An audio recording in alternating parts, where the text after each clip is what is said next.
Alright guys, we're going to continue our study of the West by examining the Plains Indian Wars in two parts. This first part is going to talk a little bit about how important the buffalo was to the Plains Indians. It was everything to them. The hides was clothing and shelter. The meat was their food. The bones and horns became tools and cooking utensils. The skull was even used in religious ceremonies. It was everything to these people. Everything the Kiowas had came from the buffalo. Their teepees were made of buffalo hides. So were their clothes and moccasins. They ate buffalo meat. Their containers were made of hide or of bladders or stomachs. Most of all, the buffalo was part of the Kiowa religion. The buffalo were the life of the Kiowas. Old Lady Horse.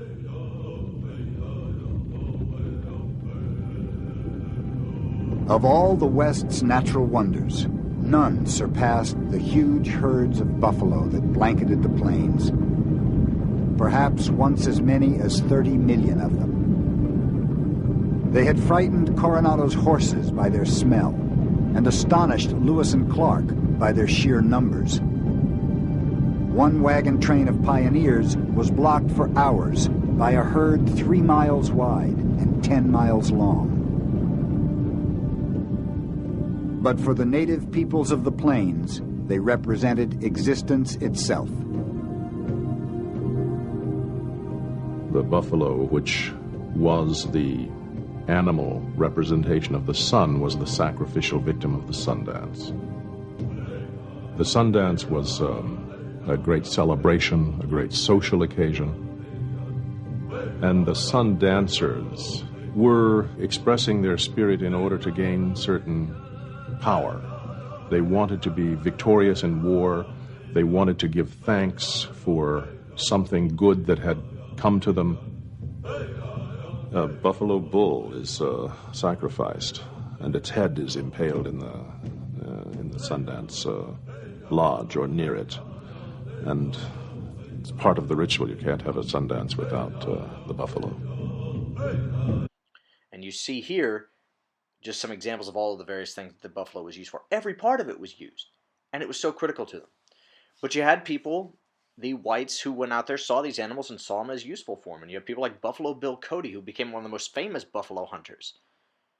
And they would kill these animals and just take the parts that they needed and leave the rest of the carcass to just rot out on the plains. And between 1872 and 1875, the whites killed 9 million of them. The purpose being to turn the Indians into farmers, which was really what reservation policy was all about in the first place. But before the 1860s, the Plains Indians were left alone on this great American desert. Nobody thought this was of value. In fact, it was so worthless in the eyes of whites that they had given lands on the plains to the tribes that they had moved to the West under things like the Indian Removal Act, and just said, here, have this land that they thought was worthless. But with the building of the railroad and more Americans heading west, there was a realization that this land was going to be necessary. And so President Ulysses S. Grant wants to pursue a peace policy with the Indian tribes. He reorganizes the Bureau of Indian Affairs to grant lands to the tribes and help them assimilate, become part of the larger white culture. They were moved off their traditional lands and onto lands that really weren't suitable for farming, and this is really the big failure of Grant's administration. While he may want a peace policy, the issues of politics are going to make it impossible for him to get what he wants and make it for the benefit of the Indians. They would send their children to boarding schools where they would be forced to give up their Native American names and adopt white names. They were often referred to as Christian names. And they had to just adopt that entire style of culture. They received food rations, but had to live likewise. They had to attend church, enroll their children in these schools, and that was really the beginning of the end of that Plains Indian culture. And in a series of battles, the first of these happening in 1864, we see the end of that culture. Chief Black Kettle and the Cheyenne had agreed to live on a reservation along the Arkansas River in what is today Colorado. It was deemed to be pretty decent land, and people like Colonel John Shivington, who was actually a Presbyterian minister, argued that the only good Indian was a dead Indian. And he led a raid without orders to Chief Black Kettle's camp, and they simply massacred 100 men, women, and children. Some regular Army officers protested that to attack the peaceable village would betray the Army's pledge of safety. Shivington ignored them. "Damn any man who sympathizes with Indians," he said. "Kill and scalp all, big and little. Nits make lice." He ordered the attack. From down the creek, a large body of troops was advancing at a rapid trot. In the camps, all was confusion and noise.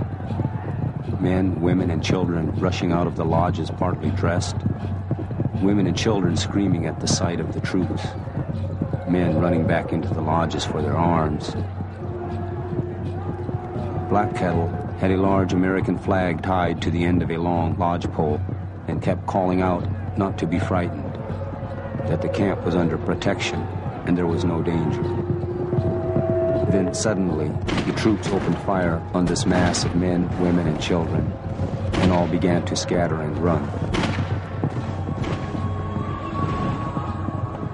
White Antelope, when he saw the soldiers shooting into the lodges, made up his mind not to live any longer. He stood in front of his lodge with his arms folded across his breast, singing the death song. "Nothing lives long," he sang, "only the earth and the mountains." George Bent.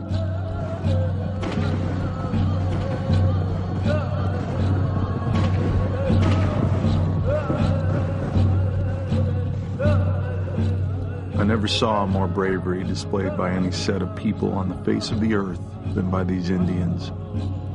They would charge on the whole company singly, determined to kill someone before being killed themselves. We, of course, took no prisoners.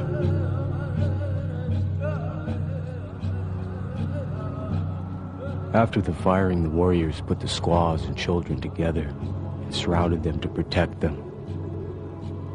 I saw 5 squaws under a bank for shelter. When the troops came up to them, they ran out and showed their persons to let the soldiers know they were squaws and begged for mercy. But the soldiers shot them all. Robert Bent.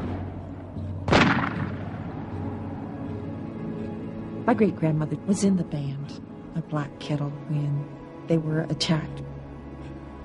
There's one little child that was walking up the creek bed, and there was a soldier there that was using the little boy as target practice. He took one shot, aimed, missed him. A second came along, tried and missed him, and a third said, "Let me kill the little devil." The little boy dropped dead. You had pregnant women whose bodies were being cut open, and the fetuses being taken from them. The private body parts of men and women were cut from them, and some of them used as saddle horns, hat bands, tobacco pouches, and put on public display in Denver City, in such a way that you would begin to ask, who is the savage in this case? It certainly was not the Cheyenne. When the killing stopped, nearly 200 Cheyenne, most of them women and children, lay dead at Sand Creek. Black Kettle was among those who had managed to get away. Regular Army officers were appalled by what Shivington's volunteers had done. General Grant himself privately declared the massacre nothing less than murder. The Congress and the Army launched separate investigations. Saddest part about this is no one is arrested or charged with a crime. Thanks, guys, for paying attention. Hopefully we took good notes.